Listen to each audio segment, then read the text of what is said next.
hayotingizni qanday e'tiqod quryapti? Yer yuzida har bir inson e'tiqod bilan yashaydi. Siz samolyotga chiptasini sotib olasiz, uchuvchi sizni manzilga yetkazishiga ishonasiz. Siz biznes boshlaysiz, muvaffaqiyatga erishish mumkinligiga ishonasiz. Siz oila qurasiz, sevgi va sadoqat har qanday sinovlardan o'tishiga ishonasiz. E'tiqodsiz inson oldinga harakat qila olmaydi.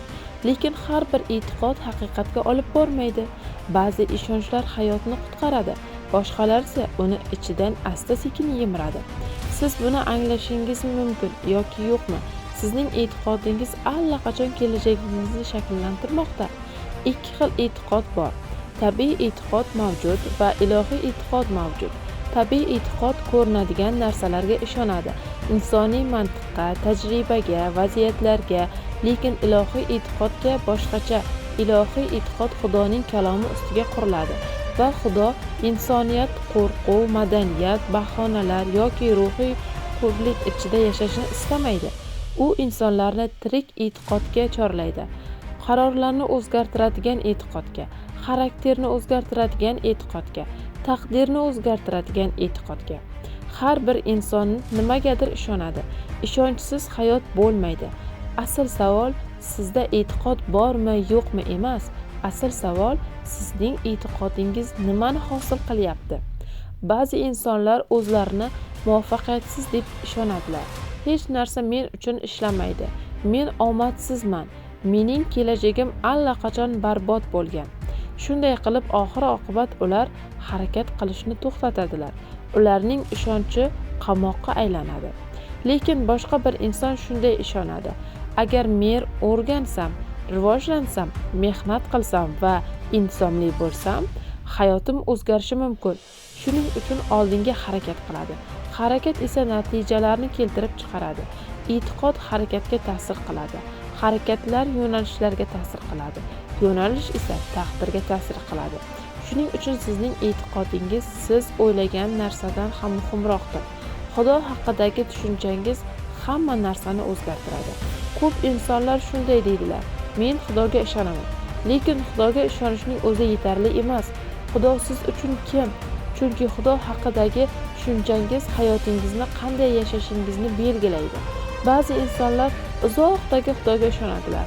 Inson hayotida uzoq bo'lgan Xudoga, shaxsiy bo'lmagan Xudoga, yaqin munosabatga o'rnatilmagan Xudoga, ota bo'lmagan Xudoga, sevgi bo'lmagan Xudoga. Lekin muqaddas kitob ochib beradigan Xudo boshqacha. U ruhdir, u shaxsiydir, u otadir, u sevgining o'zidir va u shaxsiy bo'lgani uchun insoniyat bilan munosabat bo'lishini xohlaydi. Bo'sh marosimlarni emas, sovuq diniylikni emas, mexanik an'analarni emas, munosabatni xohlaydi. Shuning uchun haqiqiy iymonlilar shunchaki diniy amal bajarishni emas, balki Xudoga yaqin bo'lishni izlaydilar. Hammasi oldindan belgilab qo'yilganmi? Ko'p insonlar shunday deydilar: bo'layotgan hamma narsa Xudodandir. Agar bu sodir bo'lgan bo'lsa, demak Xudo shuni xohlagan. Lekin bu fikr haqida chuqurroq o'ylab ko'ring. Agar yovuzlik Xudodan bo'lsa, unda nega Xudo gunohni hukm qiladi? Agar bir inson zino orqali o'z oilasini vayron qilsa, bu Xudodanmi? Agar korrupsiya xalqlarni yemirsa, agar zo'ravonlik begunoh insonlarning hayotini buzsa, agar xiyonat, ochko'zlik, qaramlik, zulm va zulmat jamiyat bo'ylab tarqalsa, bularning hammasi Xudodanmi? Yo'q. Muqaddas kitob yovuzlik Xudodan kelmasligini aytadi. Xudo farishtalarni yaxshi qilib yaratadi. Xudo insoniyatni ham yaxshi qilib yaratadi. Lekin u ularga erkin tanlov beradi. Lutsifer mag'rurlik va isyon orqali shaytonga aylandi. Keyin insoniyat ham xuddi shu yolg'onga ergashdi. Gunoh dunyoga tanlov orqali kirdi. Xudo yovuzlikni sevganligi uchun emas, balki erkinliksiz sevgi haqiqiy sevgi bo'lmaganligi uchun. Hozir insoniyat ruhiy kurash o'rtasida yashamoqda. Haqiqat va yolg'on o'rtasida, nur va zulmat o'rtasida, Xudoning yo'li va isyon o'rtasida va ayni paytda Xudo hanuz insonlarni o'ziga qaytarishga chorlamoqda. Uning marhamati hanuz ochiq, lekin bir kun har bir tanlov hukm qilinadi. Najotni kim belgilaydi? Insonlar ko'pincha shunday so'raydilar: agar Xudo insoniyatni qutqarishni istasa, nega hamma najot topmaydi? Chunki Xudo sevgini majburlamaydi. Nikoh haqida o'ylab ko'ring. Agar faqat erkak ha desa, nikoh bo'lishi mumkinmi? Yo'q. Agar faqat ayol ha desa, nikoh bo'lishi mumkinmi? Yo'q. Ikkalasi ham birgalikda ixtiyoriy ravishda tanlashi kerak. Najot ham shunga o'xshash ishlaydi. Xudo insoniyatning najot topishini to'liq xohlaydi. U inoyat beradi, u rahm shafqat beradi, haqiqatni beradi, kechirim beradi. Agar Xudo insonlarni o'ziga chorlamaganida hech kim najot topa olmas edi. Lekin har bir inson qanday javob berishini o'zi tanlaydi. Xudo chorlaydi, inson esa qaror qiladi.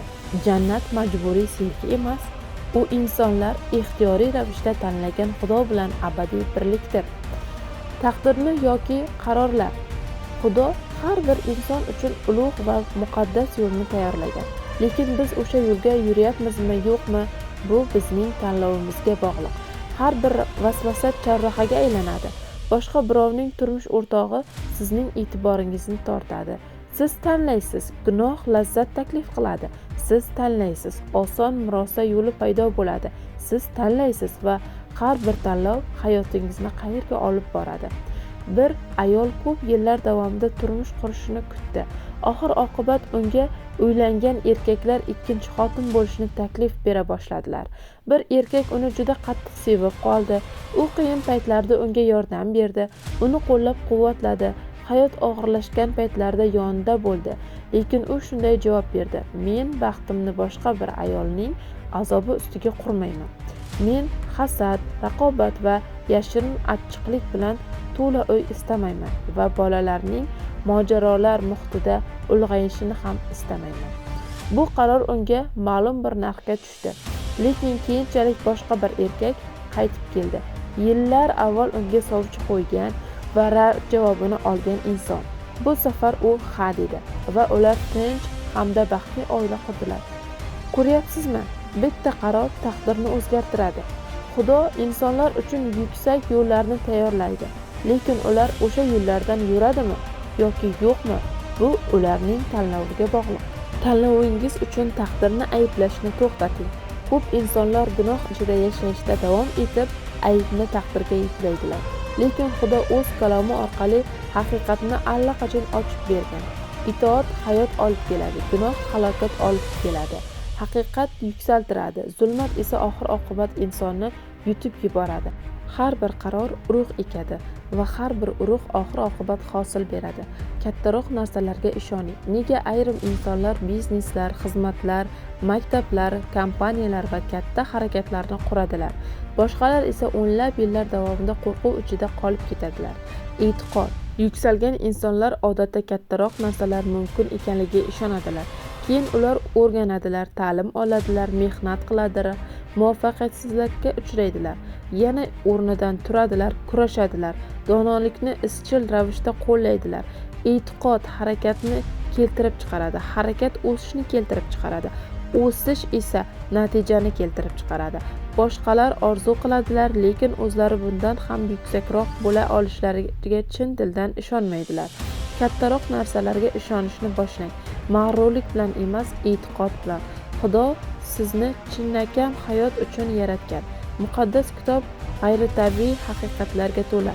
Kasallar shifo topadi, singan qalblar tiklanadi. Jinlar haydab chiqariladi, mo'jizalar sodir bo'ladi. Muqaddas ruhning qudrati namoyon bo'ladi. Hayotlar butunlay o'zgaradi. Bular faqat o'tmishdagi hikoyalar bo'lib qolishi uchun berilmagan. Xudo bugun ham harakat qilmoqda. Lekin g'ayritabiiy e'tiqod o'z-o'zidan o'smaydi. Siz Xudoni izlashingiz kerak, uning kalomini o'rganishingiz kerak, ibodat qilishingiz kerak, so'rashingiz kerak, itoatda yurishingiz kerak, ruhda o'sishingiz kerak. Shunda asta-sekin tabiiy hayotingiz o'zgarib, g'ayritabiiy haqiqat bilan to'qnasha boshlaydi. Yakuniy xulosa: Xudo insonlarni o'lik diniylikdan qutqaradilar. U insonlarni tirik e'tiqodga chorlaydi. Ilohiy e'tiqodga, jasoratli e'tiqodga, sof e'tiqodga, o'sib borayotgan e'tiqodga, g'ayritabiiy e'tiqodga. Shunday e'tiqodki, qarorlarni o'zgartiradi, xarakterni o'zgartiradi, oilalarni o'zgartiradi, kelajakni o'zgartiradi, abadiyatni o'zgartiradi. Shuning uchun hayotingizni qo'rquvga taslim qilishdan to'xtating. Gunoh uchun bahona topishni to'xtating. Tanlovlaringizni e'tiborsiz qoldirib, taqdirni ayblashni to'xtating. Haqiqatni tanlang, itoatni tanlang, o'sishni tanlang, Xudoni tanlang va hayotingiz endi avvalgidek qolmaydi. Ibodat: ey Rabbim, menga o'sib boradigan e'tiqod ato et. Menga hayotimni qo'rquv, bahonalar yoki aldovlar ustiga emas, balki sening haqiqating ustiga qurishni o'rgat. Har kuni e'tiqodimni mustahkamlashimga yordam ber. Meni o'zing men uchun tayyorlagan yo'lga boshlab bor. Iso Masih nomi bilan amin. Ko'proq mavzular uchun obuna bo'ling.